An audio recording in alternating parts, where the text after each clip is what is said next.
You're about to experience Healthline, a show where doctors from 𝗏𝗏𝗵𝗏 interact with you for a healthy, uplifting lifestyle. Moderated by Nicole Jacinto. You've got questions, we've got answers. So welcome to Healthline.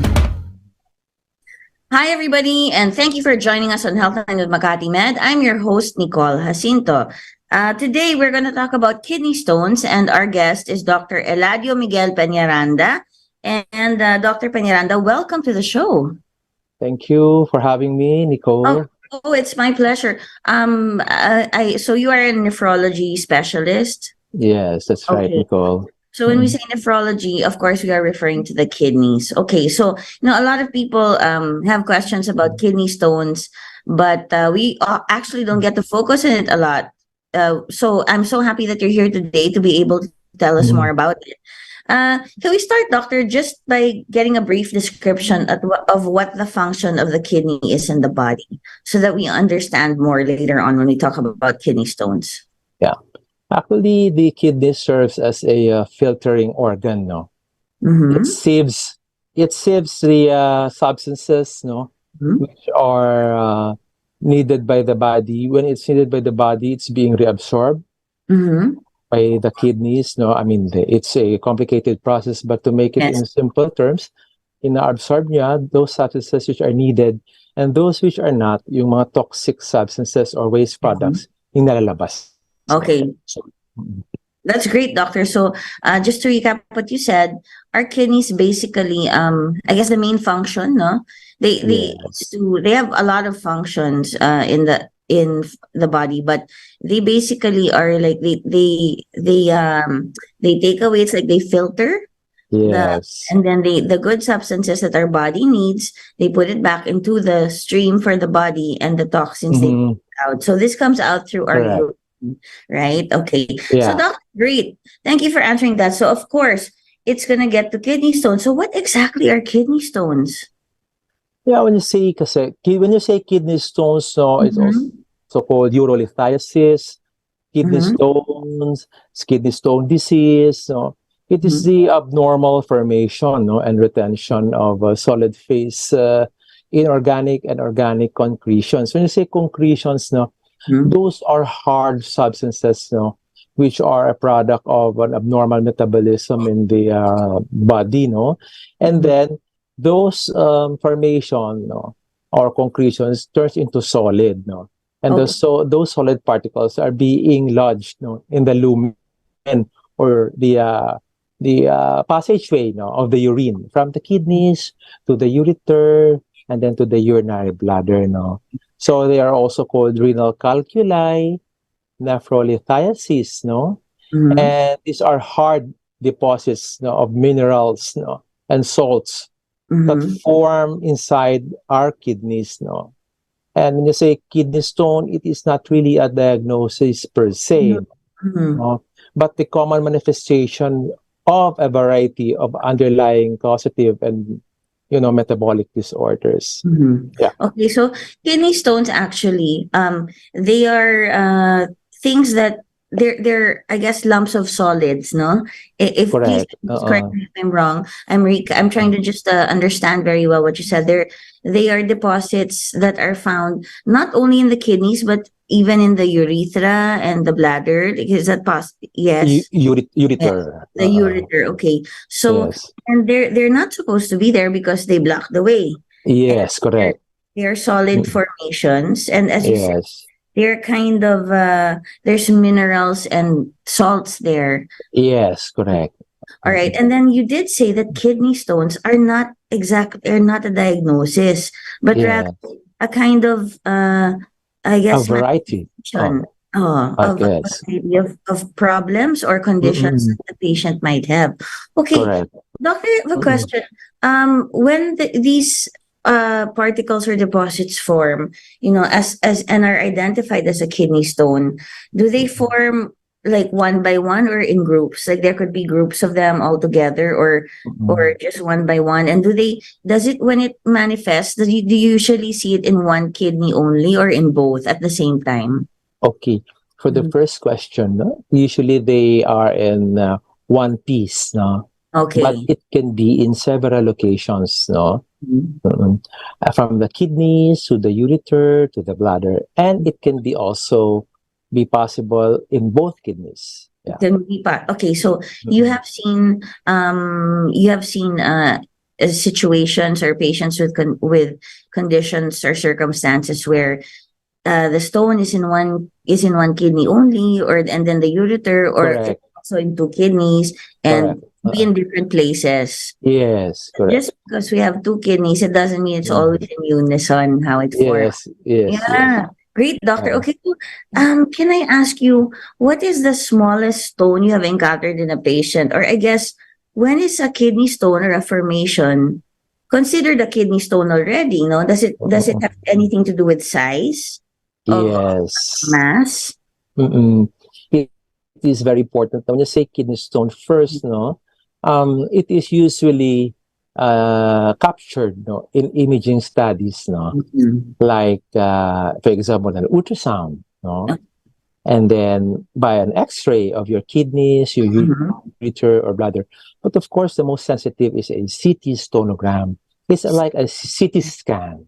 Like a CT scan for your kidney Yeah, area. it's a CT scan actually. No, Ah, without dye, and it is has more mhm. diagnostic accuracy, meaning those stones which cannot be picked up by the ultrasound can Mhm. usually be picked up by a CT stonogram. We call it CT sonogram, CT scan, no, of the abdominopelvic area, Okay. and then a KUB naman, X-rays of the kidney and urinary bladder.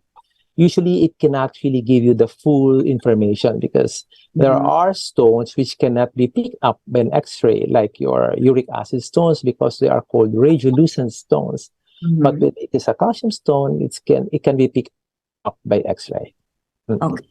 So, doctor, I guess some of the ways that you've been telling us that how stones are detected in the body, or how to verify that they're there, if that's already like, maybe the doctor has an idea because of we'll circle back to the symptoms and all of that later that the patient Correct. Mm-mm. may be experiencing, but you Mm-mm. can pick it up through X-rays, but maybe not complete, because Mm-hmm. X-rays don't pick up some things that you said. Yeah. Pick up all kidney stones, ultrasound also, but Mm-mm. CT scan for the abdominal area is Mm-mm. best. And Yes. so, do you have all these equipment in Makati Med? Yes, we do. We all have Great. this. Yeah. All right, and the CT scan, I guess, is the best way to be able to tell, no? Yes. Can you tell us, like, is it the latest equipment that you have? Or how long Yes. has this existed, the technology? Yeah, I think like 10 to 15 years back, Okay, uh, that's when it we started. have this. We have Yeah. been using this modality. And you did mention that when you do this CT Mm-mm. kind of CT scan, you don't need a dye. So it's simpler, no? Yes. You Mm-mm. Yeah. probably okay. Yes. I'll ask Simpler. you. I'll circle back to that later and ask you, like, how it works, no? Just Mm-mm. a little bit of a more of a description, so our Mm-mm. viewers and listeners get the idea, because many people are scared to take tests because they're afraid of the. I mean, it stresses patients out, or maybe even just the test is painful. So at least Correct. have a better picture of Mm-mm. how you do it, no? And Mm-mm. then okay, doctor. Okay, just because we were talking about the size of kidney stones, what's the biggest kidney stone you've encountered in your practice? Like, how big is it? I saw the biggest is a staghorn calculi. When you say staghorn calculi, palang it's a big stone, like more than 15 millimeters, no, or 1.5 centimeters. It's big enough.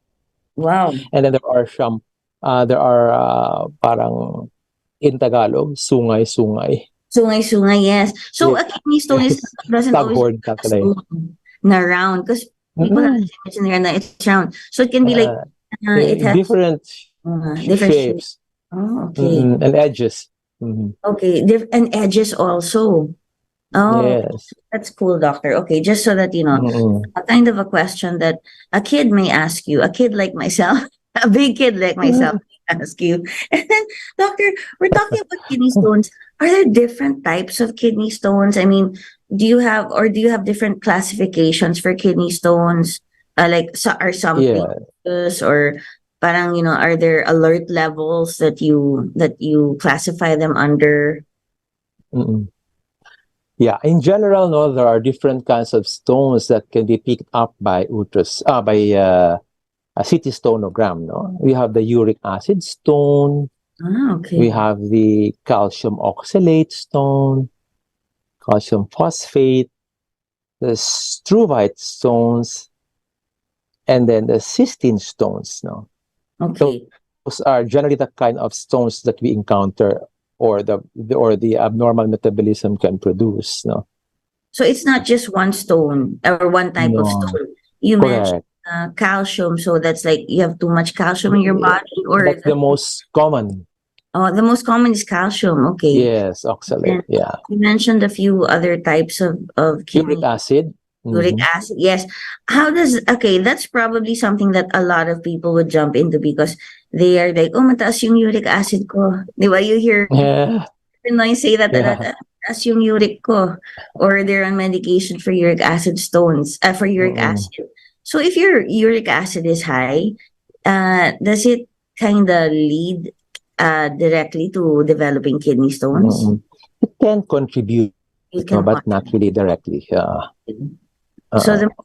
the most common is calcium, Yes. not uric acid, which we Uh-uh. would assume because a lot of people that I know that I've met, like, I have to take this for my uric acid because my uric acid is high, or my food is swollen, namamagayin pa ako kasi mataas daw yung uric ko. They yeah, okay. So what are the common symptoms of patients who have kidney stones?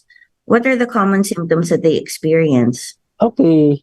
A kidney stone usually will not cause symptoms until it moves around within the kidneys or it passes into one of the ureters. No?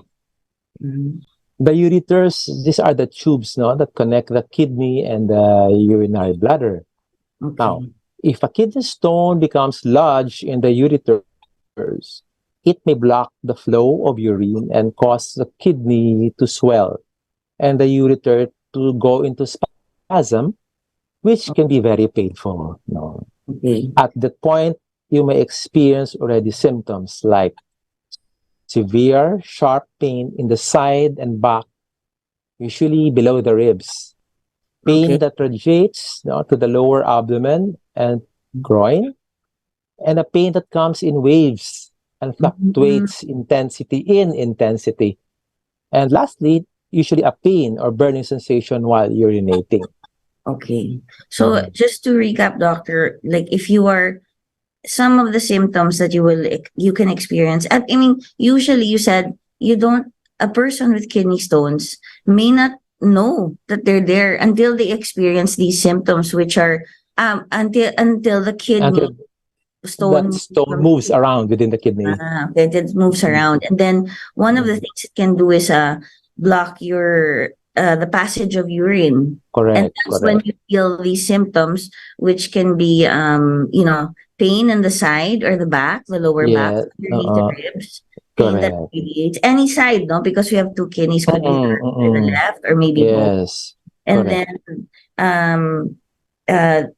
then you said that the ureter, since a stone may be lodged there, it starts to spasm. Is that what causes pain also? Yes, definitely. Parang nag-pulsate, no? Oo, gumaganon-ganon siya. Parang Kasi the urine tries to push back the stone, no? The pressure of the urine coming from the kidneys. Of course, it has to drain. Yes. But with the stone there inside, the passageway like the ureter, it tries to push, the stone down. So in the process, yun ang nagkukos ng pain, parang nagagasgasan ang daanan ng ihi. Exactly. And then also you said that the kidney could swell because there's some urine that gets backed up and yes, it cannot move. Yeah. You can't get out. And then you said that if a patient experiences like the kind of pain would be waves of intensity. no? Correct. Ang, Yung pasumpong-sumpong. yes, na it's not constant. It doesn't have to be constant, but it gets like there's something, the pain is there, and then after maybe a day, Pataas sa pataas ang pain. it gets stronger and stronger, but then it Stronger and disappears for a stronger. while. Then it comes back. Yeah, it comes Okay, back. like waves, and in the intensity gets stronger. So Correct. that's one of the symptoms. I mean, so basically, it's pain. It's pain. It's pain, and then also like it's hard to urinate. Or Yes. what did you say, a burning sensation, or when you- Yes, oo.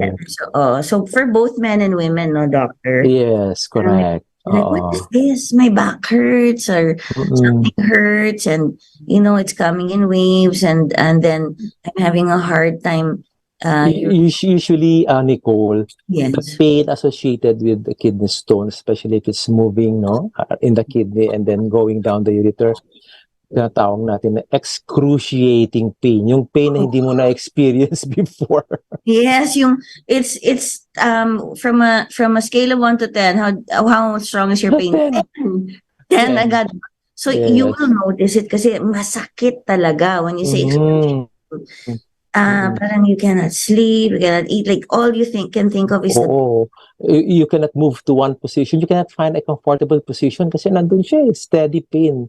Masakit talaga. If you lie down, masakit pa rin. You try to put maybe a warm compress on it because you think it's a muscle pain. You try to move on your side. So when you get something like that, perhaps you should go to Dr. Peñaranda in Makati Med, or to the emergency department. Agad, no, or the year first, or something like that. So, Doc, as we've just talked about the symptoms, no, of kidney stone, and then we're just gonna take a short break and remind people about some programs that Makati Med have. And when we come back, viewers and listeners, we're gonna ask Dr. Peñaranda about what type of tests are used to evaluate kidney stones. We'll get more into the CT scan and how it's done and all of that. So, doctor, stay with me, bear with me, just hang in, and we will just take a short break. Sure. You're listening to DZRJ 810 AM. We'll be right back after these reminders.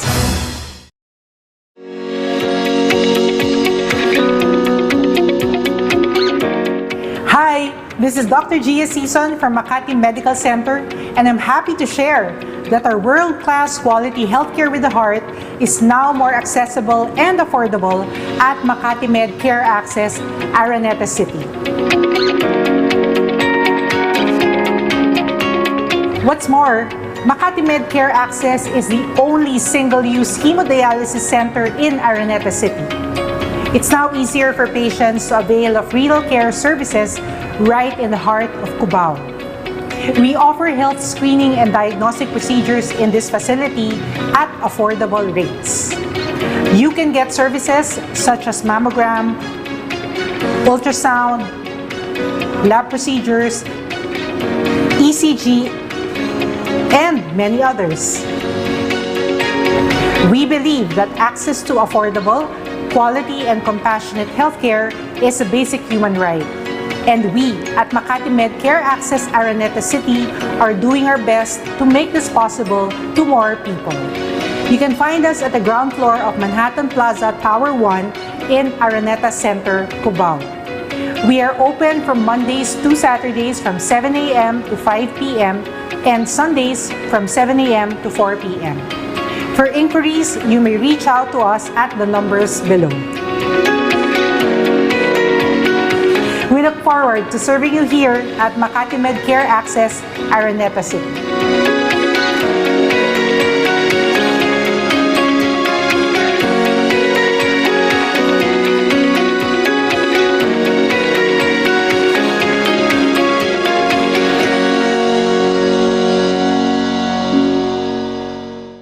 You're back with Healthline, keeping you healthy, moderated by Nicole Jacinto.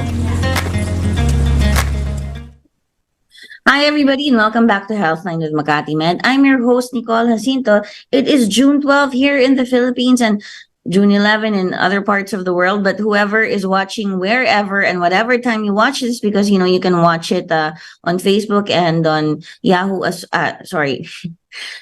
YouTube as well. Anytime you want to, just access it and, you know, keep watching our show, keep getting information from the best doctors in town here in Metro Manila. And even if you don't live here, you can learn so much. And if you decide to have some procedure, you can come to the Philippines and do it. There's, as you see with the doctors we're talking to, they are advanced. Makati Med, the Makati Med medical center is very advanced and has all the equipment we need. And we are talking about kidney stones today. But before we get back to Dr. Peñaranda to talk about some of the equipment that's used to diagnose kidney stones, there's more good news from Makati Med.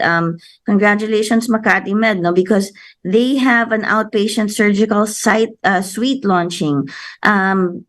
They have recently unveiled their newest facility, and this newest facility is the Outpatient Surgical Suite, or the OSS for short. Now, in the OSS caters to minor surgeries that do not require general anesthesia. So, you know, when with the state-of-the-art operating rooms in the OSS offers more procedures to patients. The OSS serves a vital purpose because it relieves the congestion in the ER and also surgical suites in Makati Med. So the ER can focus on critical patients. The medical teams in the ER while the surgical suites can concentrate on major surgeries. Now, this helps or enables Makati Med to provide affordable yet quality healthcare with the ability to meet patients' needs effectively. You know, that's really true, because if a hospital is too crowded and you need an outpatient surgery procedure, at least now Makati Med is an area where they focus on this. You may not need anesthesia, or it's an in and out. Yeah, you go in and out. You don't have to go through the whole thing of waiting. And the ER, at least it's freed up for those patients who really need the emergency. And also the operating rooms are free. Are free. I have been in the operating rooms of Makati Med, I have to admit, and they never got as crowded as some other operating rooms, but I can see how much it would help. So, okay, thank you and congratulations on the outpatient surgical suite launching, Makati Med. And for short, that's called OSS. Now, if you want to more know about it and inquire about it, you can reach Makati Med at 632-8888-8999. Okay, that the extra 8 that was put there a few years ago when all the phones here changed always confuses me. Hello, Dr. Peñaranda. Thank you for being so patient. We were just talking about the OSS, which I'm sure you know about because you are part of the hospital. And okay, let's get back to, speaking of like diagnosing and all that and equipment. What type of tests are used to evaluate kidney stones? I know you mentioned the X-ray, the ultrasound, and the CT scan.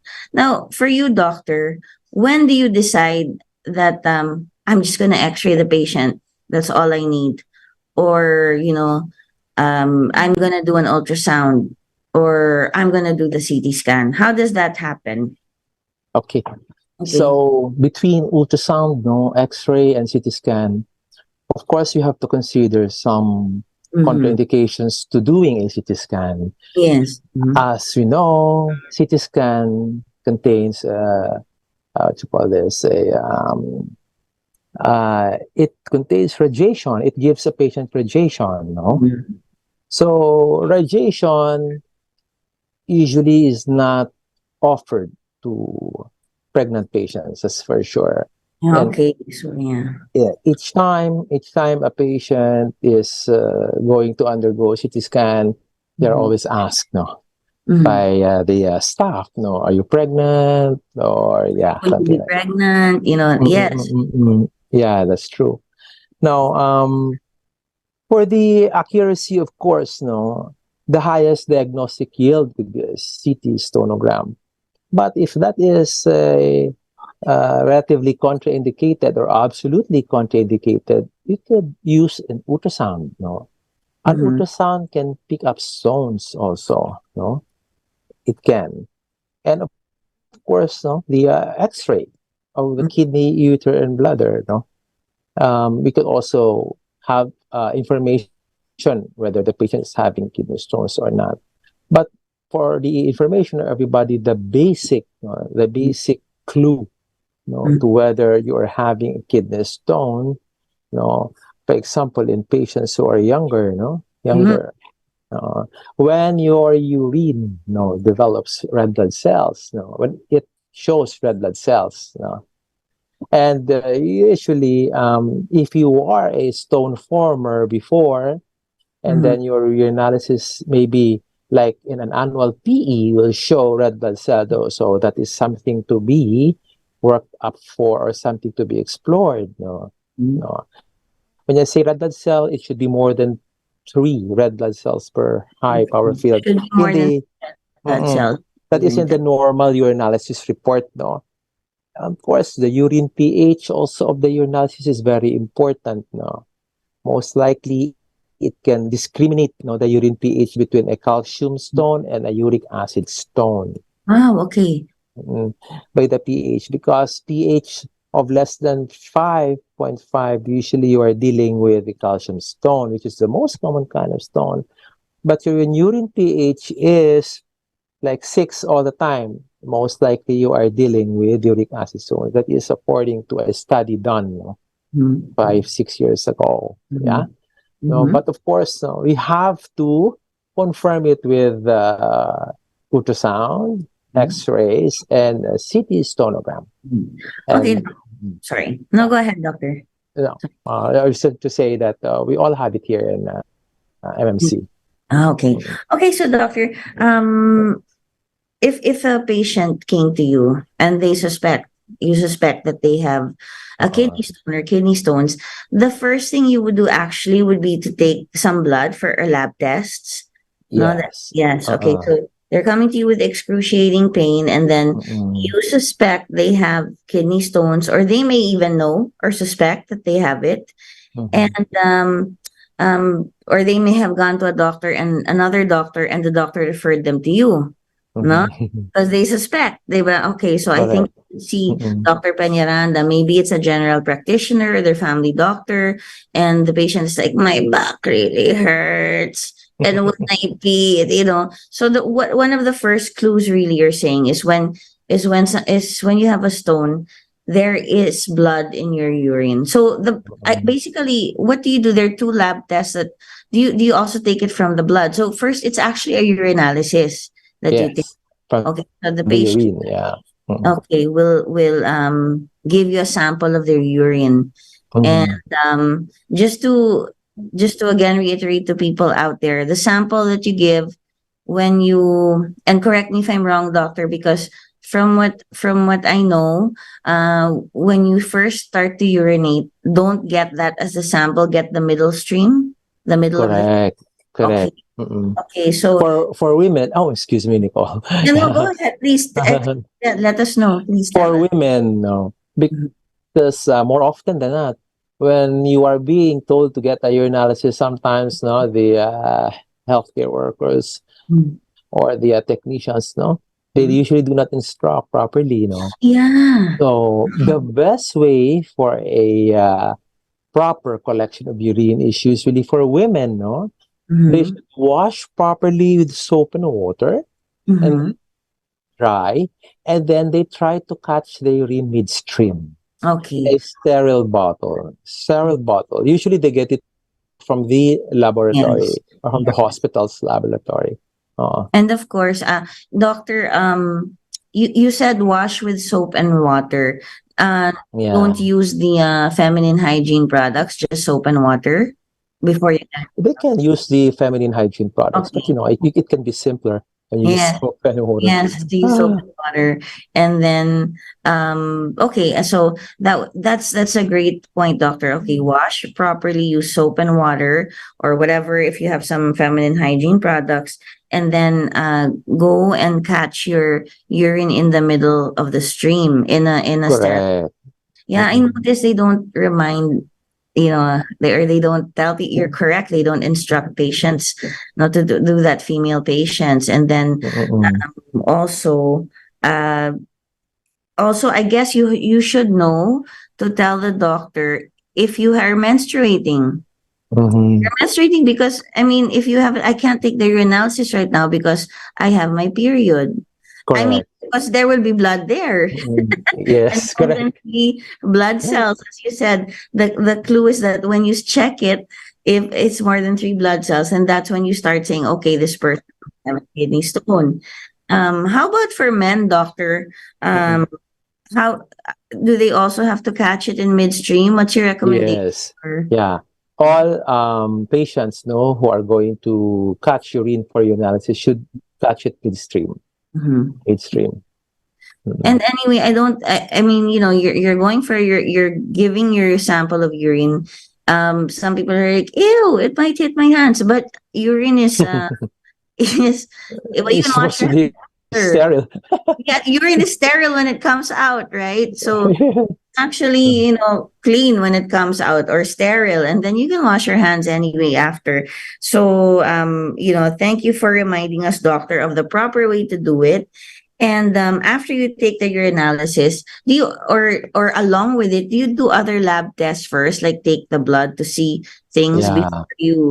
before the person takes tests like X-ray, CT scan, Mm-mm. all that?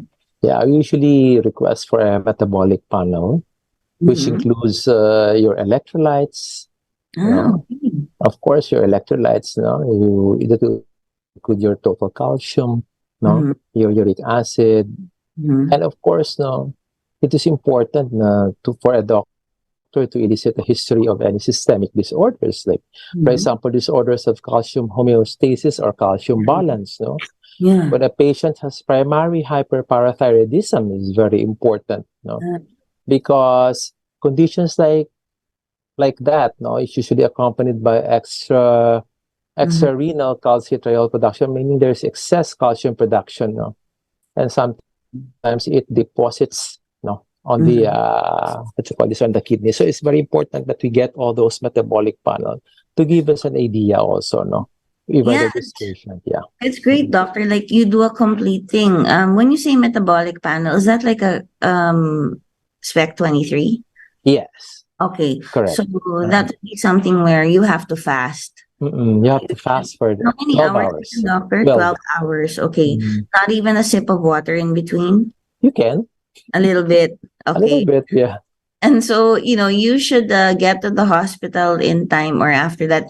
It's kind of funny. I just talk about the funny side where, you fast and then you don't drink so much water. And then when they take your blood, and then when it comes to the part where you have to urinate, you're like, oh, give me some water so I can urinate. Yeah, that's true. There's things that I know we all go through, and we're all kind of used to it. But taking the blood test is also Mm-mm. very important Oh, because yes. you look at electrolytes, you look at Kidney uh, function. function. Mm-mm. Do you Mm-mm. also give, if you suspect that they have kidney stones, do you order an EGFR? Oh, Mm. yes. You This is do. very important. Okay. Normally, the GFR is computed, by the doctor. Mm. Mm-mm. We Okay. have the formula for that, or it is found in our app, in our phone. We Oh. call the CKDEPI, for those kidney functions who are stable. But the lab, usually they use another formula based on your age, your height, your weight, creatinine, You can't lie so and say cholesterol. you shouldn't lie and say I'm 120 pounds. I think they should bring her and take your weight also, so that Correct. know, Yeah. because a lot of people be like, actually, I don't know how much I weigh, and then Yeah. you're wishful thinking that you're a Yeah. little lighter than what it That's says right. here. Yeah. So they consider your height, your weight. Do they Mhm. consider age also? Did you say The age? age, Age. yes. Okay. All right. Uh, And then, so the urinalysis is very important. The blood test is also very important. And with the urinalysis, you did say that you will also check the pH levels, and you can, yes. it's if it's Mm-mm. acidic, then it's probably the uric acid type of stone, probably The calcium. sorry, Mm-mm. calcium type of stone. Mm-mm. And Mm-mm. if it's not acidic or it's at 6, then it may be Mm-mm. the uric acid. Uric. But it's not definite, Nicole, ha? Not definite. You have to Yeah. evaluate. Okay. Yes. Go ahead, doctor. Like you have to evaluate it. That's why you can't just do it. Like look at your own. And the thing about urine pH, sorry, when you do a specific, because it's normally you find the urine pH in a normal urinalysis, no? I mean, in a regular urinalysis, no? But when you really want to check for the acidity, no, or alkalinity, sorry, check for the alkalinity and acidity, you should instruct your patients to fast for 10 hours. Yes. And then collect it with 10 ml of mineral oil. Okay. Sorry. So you know, 10 ml of mineral oil. Because you wanted to prevent the escape of CO2, no, in urine. okay. It is also important for you to fast, since when you eat, no, it will give you a false urine pH if you do not fast, because sometimes food, no, makes your urine alkaline, and maybe you do not fast, no, and if it's alkaline, then you're going to have a wrong impression that you're dealing with something else, no? So basically, prepare properly for the tests. Listen to the instructions, because some people will break the fast and say, uminom naman ako ng gatas or something like you know, you're not supposed to, or kumain lang ako ng konti. And that's the reason why, that's one of the reasons why they request you to fast. You can see all the other possibilities also with the blood test. Correct. Okay, thank you, doctor. That's very informative. You know, even just to know you have kidney stones, if you want the best information about your own health, go to doctors like you who will, you know, combine the results of the urinalysis with the GFR, that's to get the kidney function, and with the other blood tests, and the results of the other of the blood test. And isahan lang naman yun, doc, diba? They only get your blood once. Correct, So, correct. Yeah. And then do you decide to do the CT scan and X-ray after that, or you just do it along with the, like you get everything already, all the information you can? Yeah, usually you ask them to get a blood test and then the imaging study to follow. So And parang, sorry, doctor, I didn't mean to interrupt you. it's okay. Maybe they can do it in one day because they are instructed to fast. So maybe after fasting, of course, they can eat already. After blood is extracted, they can eat already. And then after that, they can proceed with their imaging study. The ultrasound of the kidneys, and also the CT scan or the X-ray. And doctor, you said you would you recommend the CT scan immediately if a patient is not pregnant or has other considerations where they shouldn't be taking radiation? Yes. So that it's clear. How about, like, how does one get the CT scan? Like, how would the patient prepare for it? Actually, CT scan, CT stonogram, no? CT stonogram. CT stonogram can be done in less than 5 minutes. It's so quick. And some of my patients, I usually help them. They can be a walk-in patient. Because if it's really urgent, of course, I ask a little favor from the radiology. If the patient is really in pain, I ask a little favor from the radiology service, maybe if they could prioritize, it was patients who are needed to be diagnosed immediately, because of course you have to think of other causes also, not only kidney stones when your patient presents with pain, in the abdomen, but there is a precise, manifestation of kidney stone which a doctor, an experienced doctor, could easily pinpoint that relates to kidney stone. And so, doctor, we've been talking about kidney stones, and in and of itself, a kidney stone or a bunch of kidney stones can cause a lot of pain and blockage. And as you said, the urine, a kidney can get swollen. Can you tell us, doctor, can it also cause complications to the body, like especially, let's say, kidney damage? Definitely, yes. Kidney stones or nephrotysis, as you say, may lead to persistent kidney obstruction. And it could cause permanent kidney damage if left untreated. For example, if urine is infected, proximal, meaning proximal nearer to the obstructing stone, no, this is already considered a urologic emergency, and then it require a rapid decompression, no? When you say rapid decompression, dapat makalabas na yung ihi, no? Because maalis na dapat ang stone. So, of course, this can be done when you refer a patient to a urologist, because the nephrologist cannot do surgical procedures, no? Okay.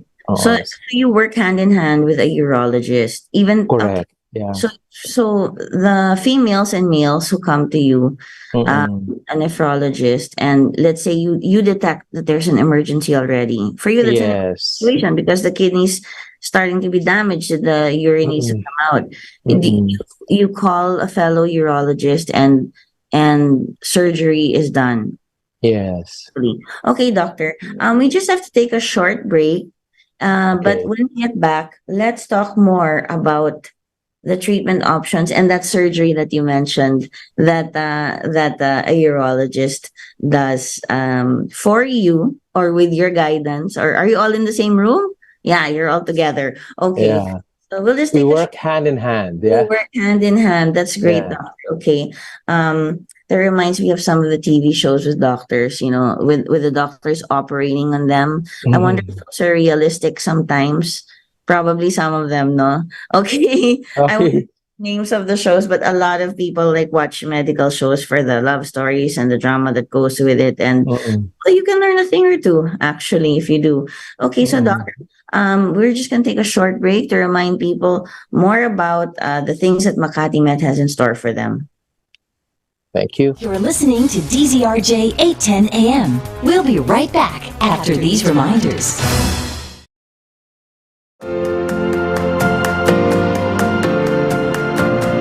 Hi, this is Dr. Jacinto from Makati Medical Center, and I'm happy to share that our world-class quality healthcare with the heart is now more accessible and affordable through Makati Med Care Access at 𝗛𝗶𝘵𝗵𝗶.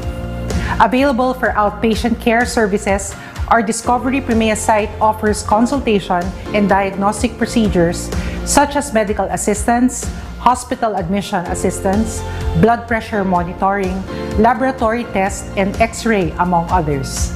This is really convenient for those residing in Makati and nearby areas who do not want to go to the hospital to have these treatments and procedures done. We believe that access to excellent quality and compassionate healthcare is a basic human right, and we at Makati Med 𝗛𝗶𝘵𝗵𝗶 are doing our best to make this possible to more people. We are open from Monday to Saturday at 8 a.m. to 5 p.m. at the third floor of 𝗛𝗶𝘵𝗵𝗶 in Makati City. For inquiries, you may reach us at these numbers. We look forward to serving you here at Makati Med Care Access 𝗛𝗶𝘵𝗵𝗶.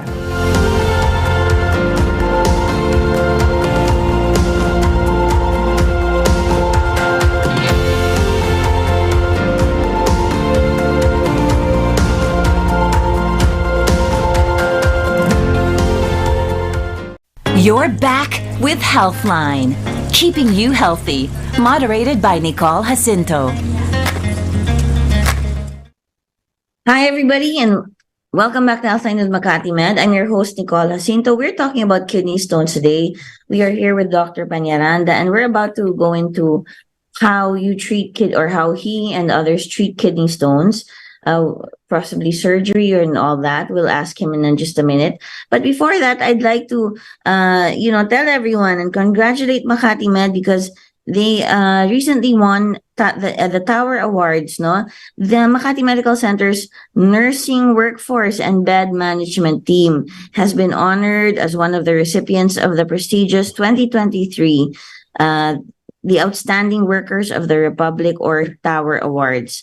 That is a big deal, folks, because that means the nurses in Makati Med and as I said, the bed management team. So nurses work hand in hand with orderlies and others, and they're there, they're there in the ER, they're there in the operating rooms, they're there when you're in your bedrooms, they're there caring for everyone. So they won the Tower Awards. And this remarkable achievement comes under the Innovative Team Services category for healthcare for their outstanding project in the COVID-19 dashboard. So, the nationwide awards, which is organized by Rotary Clubs of Manila and the People Management Association of the Philippines and the Department of Labor and Employment, celebrate employees who have made exceptional innovations across various sectors. And so happens that the COVID-19 dashboard project that was presented by Makati Med's Nursing and Patient Care Services Division, the nursing work, which is composed of the nursing workforce, budget and informatics department, bed management officer, and these are won these awards by presenting the COVID-19 dashboard project. And Makati Med itself would like to give a shout out to their own people, their own workforce, to Wilson S. Albay, RN, that means registered nurse, along with the workforce management officers, Abby Laureen E. Enriquez, RN, Justine Cristel B. Balacano, RN. They were also supported by the workforce management officer, Doris V. Oreta, RN, and additionally, Charissa S. De Luna, RN of NWBI, Head of Nursing Quality, Arthur Kevin V. Castor, RN, and the Head of Admissions, Miss Marites M. Colorado, played key roles within the NPCSD Nursing Support Services. So, this project that they had revolutionized Makati Med's records management team. And they had a dedicated bed management team that was formed to streamline the admission process. It's very important if you've ever been to a hospital. It takes so long sometimes to get admitted and you're stuck in the ER. And it's very, very stressful for not only the patient, but the family sometimes. But this thing that they have done has helped streamline that process and coordinate bed movement from the ER floors to the inpatient floors. Sometimes when you're in the hospital, they say, we're just waiting for a bed, and it takes a whole day. So these people have made it so that the bed is there. The bed is always available. That's very important. Just think of the logistics of a hospital and how it works, no? And they have a bed prioritization Viber group. It involves multidisciplinary team that they all work together. They discuss bed allocation, availability, and prioritize based on patient assessments and severity. So that this resulted, when they did all this resulted in faster turnaround times for admissions. That's actually really important. If you're a patient, you would understand that and appreciate that. And also, they are recognized, the recognition that was bestowed on Makati Med's nursing workforce and bed management team is a testament to their unwavering commitment to excellence and their exceptional contributions to the healthcare industry. No, so because of the COVID dashboard project, which is groundbreaking, the team demonstrated their adaptability and dedication to addressing the challenges presented by the pandemic. So, this team, they really got they put in all they had. And because of the pandemic, of course, you have to put people with COVID here, others there, others who need surgeries. They really contributed something that is now also being used to make everything more efficient. So congratulations again to the Makati Med nurse workforce and the bed management team. And your management, or Makati Med, is so proud of you for winning those awards. Okay, let's go back to Dr. Peñaranda. Thank you, Doctor, for giving us the time to congratulate your nursing workforce and that project. I'm sure you know some of these people, and that somehow, it has also impacted you and your practice. Mm-hmm. Okay, so doctor, let's get back to the nitty-gritty of how you treat kidney stones. I mean, what are the options for treating them? You did mention surgical procedures. Do you want to start with that? Okay, maybe I should include Nicole. Yes. The management first for pain. Okay. Or discomfort associated with kidney stones. No, because, sure, yes, please. If you have kidney stones, doctor, how do you manage your pain? Because you said it's excruciating. Correct. So, how do you do that? How should a patient do that? Okay. So during an acute episode, when you say acute episode, sudden, renal colic. We call it renal colic. That's the pain associated, no, or the term associated with pain caused by kidney stone, renal colic, no. Usually, of course, we do pain control, no. Some general practitioners, maybe some of our colleagues, most especially non-nephrologists, they give NSAIDs, no. Those are non-steroidal anti-inflammatory drugs. Yung mga mefenamic acid, 𝗂𝗏, mga ganon, Celebrex, or ibuprofen, mga ganon. Those are called NSAIDs, no. Now, me, I prefer, no, giving NSAIDs in a short period of time only. Short period of time only. Like, for example, 1 tablet or 2 tablets, because most often than not, when the patient calls you, I mean, if you're not so familiar with the history, you don't know whether the kidney function is okay or not. And NSAIDs can affect that? Correct. Yes. No. Especially when a patient is dehydrated. What we call that is when the patient has volume depletion. Kulang sa water, for example. No? Patient had diarrhea. And then, unfortunately, also had renal colic. No? So, volume, NSAIDs per se, will intervene, no, in the auto-regulatory response of the kidney, no, to induce acute kidney injury. So, if you have a poor kidney function, maybe acute, no, caused by volume depletion, no, and also if you have chronic kidney disease already, and you take NSAIDs, no, that would do more harm than good. No? Oh, okay. So that's great, doctor. It's such a great warning. You know, I don't think people realize that. They don't talk about that much. So if you were to encounter a patient, of course they're really in pain. You want to treat the pain. Pain management. Other doctors may say, why don't you take non-steroidal anti-inflammatory drug NSAIDs? But you would only give it for like 1 day and check out the patient right away. Because if the pain doesn't go away after 4 hours, then that would be an indication that you really have to go to the emergency department. No? Because chances are patients whose pain doesn't go away, it ends that they take another one. Yes. They self-medicate. How exactly are NSAIDs bad again? How you mentioned they interfere? How do they interfere with the kidney function? Yes, or the kidney doing its job?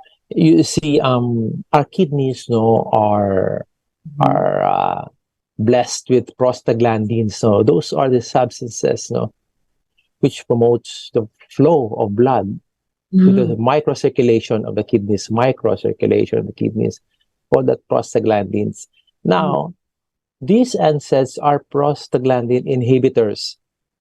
So when you inhibit prostaglandin, what would happen is it will constrict your small blood vessels. Therefore, it will compromise the circulation of the kidney. More so, for example, if you are volume depleted, dehydrated ka na, no? And then you're losing a lot of fluid. So the auto-regulatory response is really to vasoconstrict, no, to preserve, no, the normal pressures. No, you add to that NSAID, it would constrict more, and you'll end up going into acute kidney injury because there will be not much blood flow to the kidneys anymore. No, so decrease in blood flow, of course, will compromise your GFR. We call the glomerular filtration rate, or in simple words, the kidney function itself. Doctor, So that's such a good point you made. I'm so glad you said that, because most people will really just take another one, you know, over the counter, avoid going to the doctor right away, or it's not convenient right now. You mentioned the 4-hour window. If the pain does not go away in 4 hours, or if it comes back, then and usually people will pop an NSAID, or you know, something that helps the pain for hours. Then you should go to the hospital already and have it checked. Yes, yeah. How about because opioids, or yes, that's what I'm supposed to add. sorry, doctor, go ahead. The opioids are good pain. Is good for pain control, no, because it does not contribute, no, to acute kidney injury, no, meaning it will take away the pain, but it will not compromise, no, circulation to the kidneys. No. So it controls the pain, and it also is not contributing to the acute kidney injury, or say deterioration in kidney function, because the two important things that we should remember is those patients who have pre-existing kidney disease. When we say pre-existing, na medyo the creatinine are not normal anymore due to some other things, diabetes, hypertension, and those who are prone to acute kidney injury like dehydration, no? Yes. Yung, those are the two things, no, that we would like to consider. Good thing if all those patients have a normal GFR, so Yes. 1 or 2 or 3 tablets. I mean, won't really do too much harm, no. The problem is those patients who are afraid to go to the hospital. They will keep on popping NSAIDs. Popping NSAIDs, when actually, I mean, if they went to the hospital and saw you, then you would give them an opioid because it doesn't interfere and with the function of the kidney, and it also takes away the pain because you want to address the pain, manage the pain that the patient is feeling. So, actually, doctor, I'm so glad that's a great point that you made, because of course, opioids, you need a certain license, you need a prescription, and I don't know why, I don't know, it seems to be like everyone is sort of against opioids and pain management, but they are necessary. Oh, I mean, yes. when you try to, your doctor prescribes an opioid and you go to the drugstore, they're like, like it's too much. You need it. I mean, I don't know, they're trying to push you to their products, and some people are allergic to NSAIDs, So, anyway, thank you for mentioning that. So, if you have a lot of pain, that a doctor like yourself or you can address that with the proper medication. That's right. Knowing that, and can check you out and evaluate you. So that's a good reminder. Doctor, we just have a couple of comments here on Facebook from Emmy Luna Madeja. Thank you for sharing. God bless you both. So thank you, Emmy Madeja. Roger Yu says, watching all the way from Sydney, Australia. Dr. Peñaranda, very informative. Thanks very much. So, Doctor, you have a fan watching from Australia. Thank you, Roger, and Emmy for sending those messages. It always lets us know that it always makes us happier to hear back or to hear from our listeners and viewers. Okay, so Doctor, you've talked about NSAIDs, opioids, and that's so important. Because as you said, we just keep popping it, and then you're doing damage to your kidneys. When a patient now goes to you in the hospital, and let's say you've given them some something to manage their pain that will not interfere with the kidney function. So apparently there are painkillers or pain relievers the NSAIDs, basically the non-steroidal anti-inflammatory drugs that interfere with the function. How do you can you walk us through like how you Options. would yes the options for treatment and the process. So treatment options for kidney disease, no? So now they normally those stones which causes pain is usually lodged in the ureters, no. Again, the ureter is the tube which connects the kidney to the urinary bladder, and then eliminating it out through the the urinary bladder. No, so the likelihood that the ureteral stones depends upon the size, no, and location of the stone. Smaller and more distal stones are more likely to pass without intervention. When you say proximal, it's I would say distal. Sorry, it's near to the 𝗂𝗏𝗃𝗃 junction and away from the kidneys already, and smaller stones will likely to be passed, without surgical intervention, Wow, because doctor, a lot of people ask that, can the stones pass naturally? But Yeah. Stone size, what was is the major, sorry. no, sorry, Stones, go ahead. Stone size, is the major determinant of the likelihood of spontaneous stone passage, Although stone location is also important, as I've said, the distal, the stone is away from the kidney, the likelihood of passing out spontaneously will be high. Most stones less than 5 millimeter in diameter pass spontaneously. Ilalabas mo yan pag less than 5, And it is through the CT stonogram that you will know the size, So you will tell your patients, oh, you're lucky, your stone is not that big. Chances are baka you're going to pass it out spontaneously. For stones larger than 5 millimeter in diameter, now there is already a progressive or a less likelihood that you can pass it spontaneously, more than 5 millimeters or 0.5 centimeter, Now, if it is more than 10, it's already more than 1 centimeter in diameter, chances are you will not pass it anymore, and you need the urologist already. You need a surgical intervention. And for those stones, which are more than 5 and less than 10, meaning 5 to 10 millimeters, we can deal with the stones using a medical expulsive therapy, MET, by giving medicines, in patients. Medicine, yeah.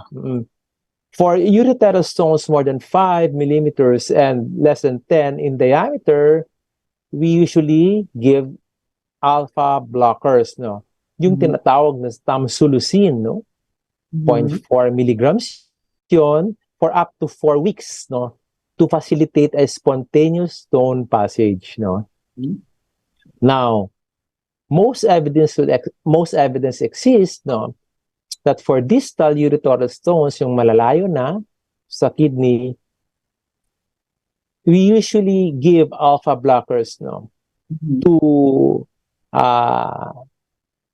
facilitate the elimination or the passage of these stones. Now when patients are given alpha blockers for up to 4 weeks, we then re-image, if possible, the spontaneous passage, if it has occurred or not. We call it as a confirming stone passage. You confirm whether the stones has passed or not, And then to confirm the stone passage, it doesn't mean that if there is no pain anymore, you might have passed the stone. That is not true, It is not necessarily consistent with stone passage if you are already quiet. Wala nang pain, Now, in patients who have not passed their stone after 4 weeks of medical expulsive therapy, we again obtain an imaging study, like a CT stonogram again, And then we refer to a urology for intervention this time. Because stone, as I've said earlier, could be a potential source of kidney damage in the future if that is not addressed.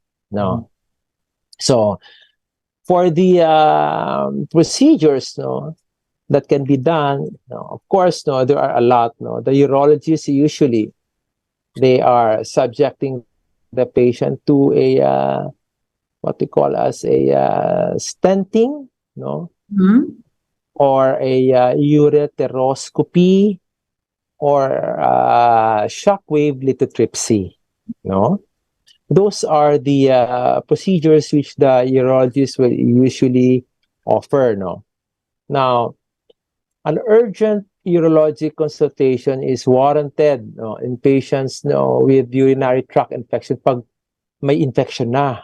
When there is an evidence of infection already and acute kidney injury, meaning tumataas na yung creatinine, nako, kailangan na talaga. Blood, diba? You'll take a blood test again. So that would be already an indication that the urologist will intervene. No? So the current option for therapy of stones that do not pass, no, those stones which are more than 10 na or 1 centimeter and above na, hindi na sila mapapass spontaneously. So the urologist might want to offer a shockwave lithotripsy, a ureteroscopy with laser lithotripsy, and a percutaneous nephrolithotomy, no? And in rare cases, laparoscopic stone. Now, what are these things that I am mentioning? Shockwave lithotripsy is a bombardment of shockwaves to the kidneys with the hope of crushing it, no? So we have it here also in MMC, no? Shockwave lithotripsy. Ureteroscopy with laser lithotripsy, that is the insert scoop, no, in the organ of the male or the female, no, and then it's being guided up, and then by direct visualization, ikikita mo yun sa scope kung saan nalalodge ang stone, and then they hit it with a laser, you know, so that hopefully it will disintegrate. And after that, they put a stent, no? A stent, yung parang artificial ureter, para hindi magsara kaagad yung yung ureter, yung native na ureter. No? So those are the things, no, mga tinatawag natin, we call the first line management options, no, for ureterostones that require removal. Okay. Just to see, I just want to see if I understand this correctly. And please interrupt me anytime to to correct me, tell me if I'm wrong or add anything. When a patient comes to see you, of course you will get the urinalysis, you will take the blood test, and you prescribe a medication if they're in a lot of pain, because that means the stone is in the ureter at that point. And it will be an opioid more likely than and not an NSAID, because it interferes with the kidney function. So the patient comes to you, and if you find out that the stone is small or distal, and distal further away from the kidney, stones can pass. Correct. So you can tell them, would you tell them to drink a lot of water, buko juice, or whatever, or you give them medication for it already to pass. Yes, correct. Yeah. The medication for it to pass. And then, if the stones are 5 to 10 millimeters, you also give them another set of medicine. So the first line of treatment is, are they oral medicines? Yes, tablets. So they don't have to freak out that right away. Maybe if you're lucky, then others. Yes. So once it gets to 5 to 10, between 5 to 10, then you need another type of medicine, and you usually give it to the patient. But then you check again with a CT scan, maybe after 4 weeks. Correct. Just because there's no more pain, doesn't mean that the stone is gone. And then correct. It may have, I don't know, gotten a bit smaller, but it's still there, and you need to address it. Okay, so you have follow-up checkups for that. And then when a stone is big, basically 10 above, or 1 centimeter, you said already. No? Yeah. Yes, I get so confused with the metric. 1 centimeter. More than 1 centimeter. You already see you work hand in hand with a urologist, because I guess this is an emergency. You consider it as an emergency, and your options are either a ureteroscopy. That's when you insert I guess a scope into the male or female organ, and then they see, they follow and they see where the kidney stone is, or kidney stones are, and they use a laser in the hopes of breaking it down. Yes. Okay, and then they may put a stent. Are there cases where they put a stent without using the laser, or they yes. There are instances where they only put a stent. Okay, so a stent would be something like to open it up. No, we call it a double J. So because the one end J shape, the other end is also J shape. Parang it mimics the anatomy of the ureter, so that it will hook up to the kidney and hook down to the ureter. So it would be a temporary passage of urine. When you get a stent, do they ever have a chance to take it out? Do you take it out after? Oh, yes. They should. It should be taken out because it would be a focus of infection later on. Okay. And then there's also the shock wave where you Bombard. it's like sound waves, no? But it's not loud. You bombard it so Yeah. crashes. It is directed specifically to the stone, without destroying the other surrounding areas. Which surgery to apply? And also there's there's a chance of laparoscopic surgery where I guess you go in through the through a vein, or do you go in through the female or male organ, or through a vein and like? No, there is just a small puncture in the abdomen. It's like 3 punctures, and then you insert your laparoscope, no, and then the surgery is being performed there, no, through the imaging studies. No. There's a big like a TV there where the doctors can see what's going on, and directly to the scope they can visually have a direct visualization. No. Choose which surgery. I'm sorry again. To choose one surgery or treatment over the other. Oh, it all depends on the discretion of the urologist. Oh, okay, all right. Doctor, we are running out of time. You know, I had so many more questions for you. And actually, like some announcements for Makati Med, congratulating them on other endeavors and achievements. Maybe I can do that next week. And I do have a comment. Oh, okay. I'm just gonna take a short break, doctor, and we'll be right back. Thank you. You're listening to DZRJ 810 AM. We'll be right back after these reminders.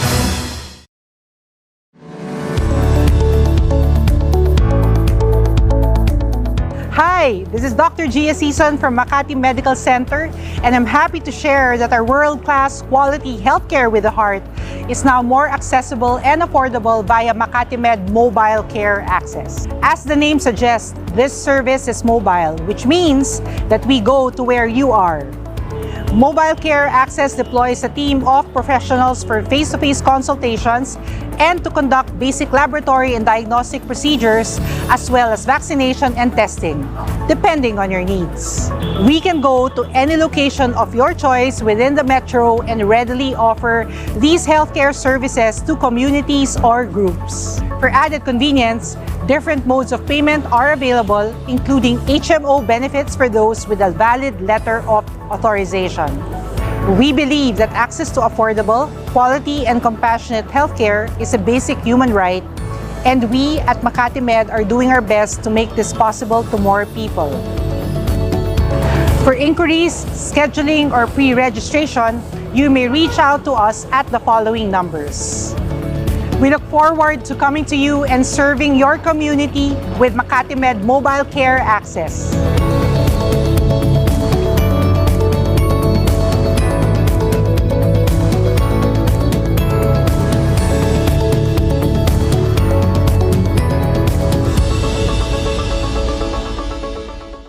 You're back with Healthline, keeping you healthy, moderated by Nicole Jacinto.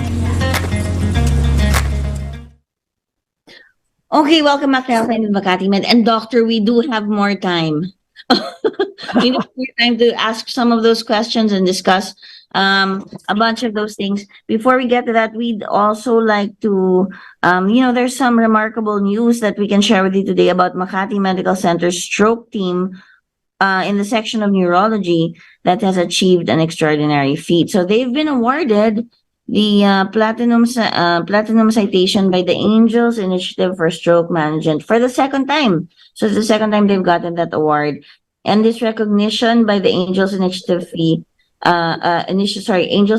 Initiative for Stroke Management is organized by the World Stroke Organization. So it acknowledges hospitals around the world for their excellence in stroke care. And the awards are given by platinum, gold, and silver. And Makati Med Stroke Team consistently showed their expertise and unwavering commitment to providing exceptional stroke care. That's very important. A lot of Filipinos get strokes, and it's something that scares all of us because it can happen anytime. So at least we know that the dedication to this mission of Makati Med delivers the highest quality healthcare to their patients. Okay, so congratulations to Makati Medical Center Stroke Team for achieving the platinum citation once again. Oh, so they got the highest. Okay, and another thing, the Makati Med receives Investors in People Gold Award. Okay, so this is different. This is a kind of award where you invest in your own people, not just this equipment or that equipment. No,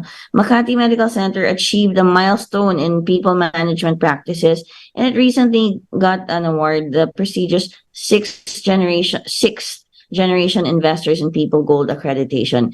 Makati Med is the first hospital in the country to get this recognition, and it's only the second organization to achieve gold status on their very first assessment. I guess they keep assessing you, and on the first assessment, Makati Med got it.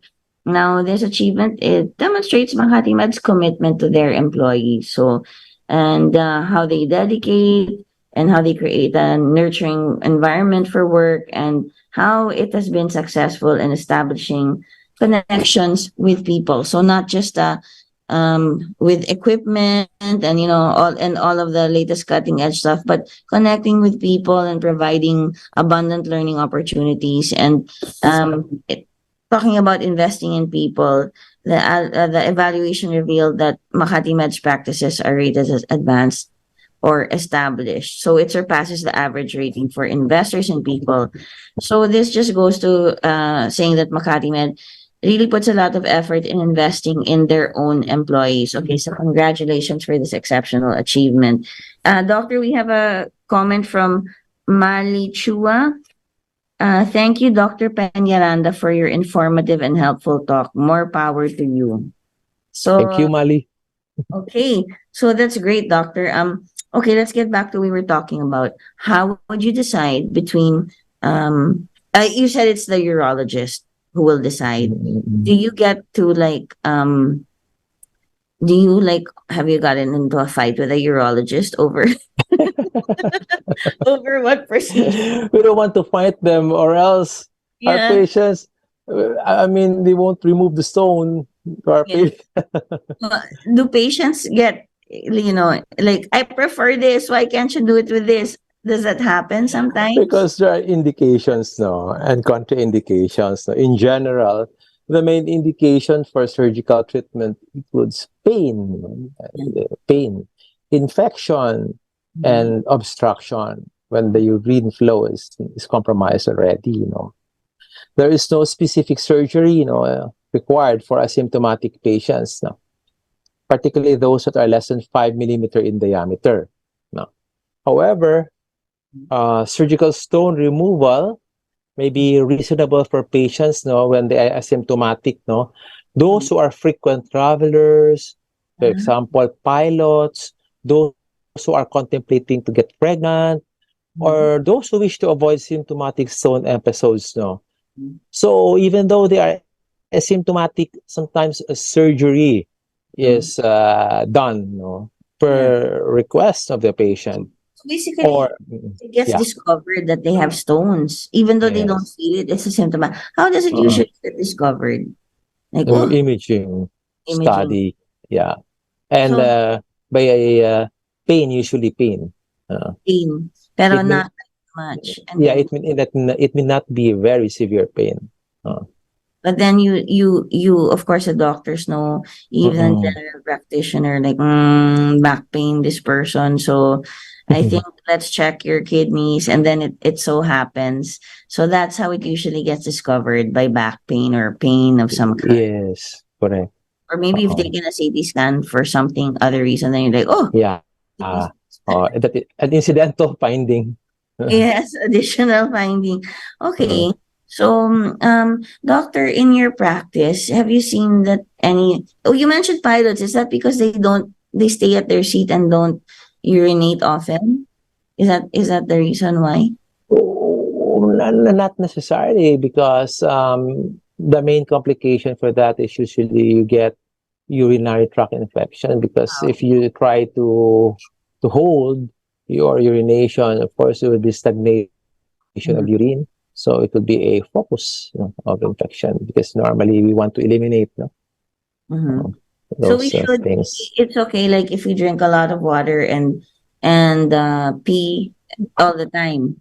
I mean, it Oh, depends on what yes. you drink. So it's okay. So that's a good practice. Maybe Yes. not overdo it, but Yeah. there any like how about we always hear the 5 to 8 glasses recommendation for of water for not to get dehydrated. Is there any like prescription or whatever to follow for avoiding Mm-mm. any tips? Or maybe we can circle back to that later. Mm-mm. Uh, Yes. okay. Like preventive therapy, no? Yes, preventive, how to prevent stones, getting kidney stones. Doctor, do you find in your practice and the people you've treated, is there any demographic, like, are there more men than women, or, people of more age, or are there biological factors, or like any of those, etc., that make someone more prone to getting kidney stones? Or, what have you found? Like, who usually gets them? Is there anything prominent? Yes. Usually, according to the studies they've done, the males usually get more stones, than females. And those older patients, they usually get stones, than younger ones. And of course, those who are usually exposed to what you call this, physical exercise, especially during the summer months, they sweat a lot, and then they don't seem to drink, the necessary fluid requirement, but usually stones, are common in the Okay. less with Hispanic and blacks. Okay. So Mm-mm. Caucasian, Hispanics, and African Americans or blacks, they get kidney stones more often than No, Filipinos. less. Yes. They less. Um, Filipinos per se, they maybe due to the lifestyle, of mm, Filipinos, our culture will always involve us with eating too much, masarap na pagkain. No, and of course, if you are, shall we say, on the heavy side, your BMI is high, and then you are diabetic, uh, most likely, you will develop kidney stones, not 100% now, but there is a strong possibility, It all boils down to the lifestyle, of the patient, So so it's very important that you have a increased fluid intake, dietary modification. You try to eat less salty food, like 100, less than 100 MEQ, or 2,300 milligrams of salt, or less per day. And of course, weight loss, Mm-mm. yes. Yeah. Do you mean if you are heavier, you are more prone to kidney stones? Yes. Yeah. Oh, Because of the chances of you developing a metabolic syndrome. When you say mm, metabolic syndrome, your uric acid is elevated, your mm, sugar will be elevated, your cholesterol will be elevated. So that is a vicious cycle, no? and No. it all works and affects or Yes, and it will make you prone to develop kidney stone. Uh, of course, so as you said, as Filipinos, we like to eat a lot, and then yeah. sugary drinks or sodium. Yes, calorie containing drinks, Mhm. sodas. Yes. I'm Yeah. guilty, Doc. Of all you said. Okay. Doc Rose Estrada says, thank you for this informative discussion. Thank So, you, Rose. okay, Doc, I don't know if you'd like to discuss what steps can be taken to monitor kidney stones or recurrent kidney stones, or just anything that you'd like to say to people who may people out there, our audience basically right now, how anything you'd like to say or any advice you'd like to give Okay. Yeah. either kidney stones or are prone to it, or Yeah, maybe I'd like to give some general preventive measure for all stone types, no? All stone types, no? Of course, the preventive measures are applicable to all patients with kidney stones, independent of their stone type or their individual risk, no? Number one preventive measure is fluid intake, no? Mhm. For all patients with kidney stones, we usually suggest sufficient fluid intake to consistently produce at least 2 liters of urine per day. So to reach this goal, the best strategy is to recommend how much additional fluid the patient should drink based upon his or her 24-hour urine volume. As an example, no? If the total urine volume is 1.5 liters, yung ihi mo per day is 1.5 liters, then we usually recommend 2 additional glasses of fluid each day. 1 glass approximately 240 ml, no? 2 additional glasses of fluid each day to reach the goal of at least 2 liters of urine output per day. And then we usually tell our patients to distribute the fluid intake throughout the day. So this is a good measure for those who have stones, and for those who maybe want to prevent them. I'm sorry, doctor, I'm going to have to wow, we ran out of time. Is there anything you'd like to say to so much more we could discuss? Please come back on the program another time so we can talk about more about preventive measures and all of that. I really thank you for joining us today. I'm sorry I'm getting killed by my producer right now. Like time. So, okay. But is there anything you'd like to say to wrap up? Three cardinal three cardinal do's and don'ts. First, do increase fluid intake, a lot of water, don't dehydrate yourself. Second, avoid salty food, another cardinal don't. The third one, avoid high protein diet. Meat of beef, meat of pork. That's all. Okay. So great, doctor. Okay, so your advice, people, I'll just repeat it. Increase your fluid intake, drink more water. Don't be saying, oh, I'm increasing my fluid intake by drinking scotch or beer. And no. Avoid salty food and avoid a high protein diet. Thank you, doctor, for being on the program. Very welcome.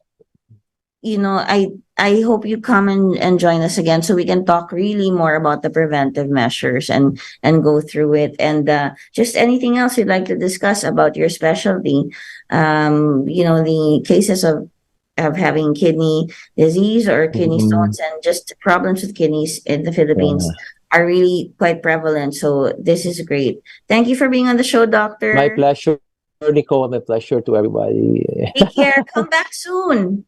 Sure. Thank you. Have a good night, Nicole. Right. Thank you for having me again. Oh, I enjoyed it so much. Come back soon, doctor. Thank you, everybody. Tune into Healthline with Makati Med next Monday from 5 to 6:30 here on DZRJ Radio Bandido. Okay, bye, doctor. Bye-bye. Again. Thank you for tuning in to Healthline with expert doctors from Makati Med, giving you the chance to interact, uplifting your lifestyle. Moderated by Nicole Jacinto. Tune in again next week for your weekly dose of Healthline. The views and comments of the hosts and guests are